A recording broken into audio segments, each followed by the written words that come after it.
Do you remember the reports saying that Russian President Vladimir Putin claimed that he could take Ukraine's capital in just 3 days?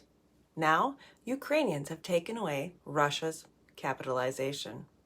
Ukraine is fighting Russia's full-scale invasion on any front available. And while Ukraine's President Zelensky got the green light on ATACMS, longer-range missiles, in New York, now all Ukrainians have the green light on an easy way to show their feelings towards Russia. I'm Dr. K. I'm a political scientist that looks at how information is shared.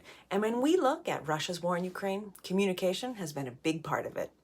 Moscow already justified the 2014 invasion of parts of eastern Ukraine as protecting Russian speakers, which was fake news and didn't work because since the full-scale invasion in February 2022, the everyday usage of Russian language in Ukraine has gone from 33 to 23%.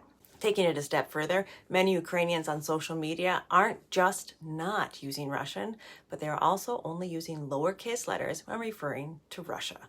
Ukraine's National Commission for State Language Standards has ruled that writing words like Russia and Moscow in lowercase letters in unofficial documents is no longer considered wrong.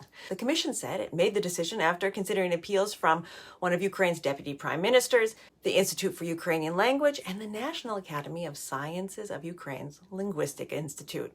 Why are you just hearing about this now? This is a great example of how news cycles work. Ukraine's President Zelensky was in New York at the United Nations, and then he traveled on to Canada, and that might have been more interesting than talking about upper and lower cases. But the story also broke on Friday, September 22nd. And even interesting stories lose their impact when they come out on Friday. So what should you be watching for?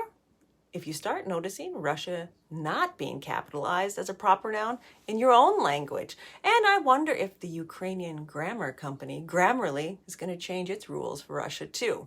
This might be a case of the pen really being mightier than the sword. I'm Dr. K. If you feel better informed, make sure you stick around.